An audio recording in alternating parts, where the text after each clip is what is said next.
o'zlariga va'da qilinayotgan azobni ko'rganlaridan keyingina kimning yordamchisi zaifroq va sanog'i ham ozroq ekanini bilajaklar. Ey Muhammad, kofirlarga ayting: sizlarga va'da qilinayotgan azob yaqinmi yoki Rabbim unga uzoqroq muhlat qilganmi bilmasman. U g'aybni biluvchidir. Bas o'z g'aybidan biror kimsani xabardor qilmas.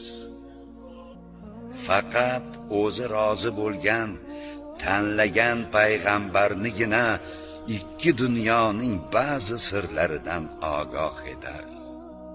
Bas albatta u Alloh har bir payg'ambarning oldidan ham ortidan ham kuzatuvchi farishta yo'llar. Toki payg'ambarlar Parvardigorlarining elchilik vazifalarini ummatga yetkazganliklarini bilish, sinash uchun shunday qilur.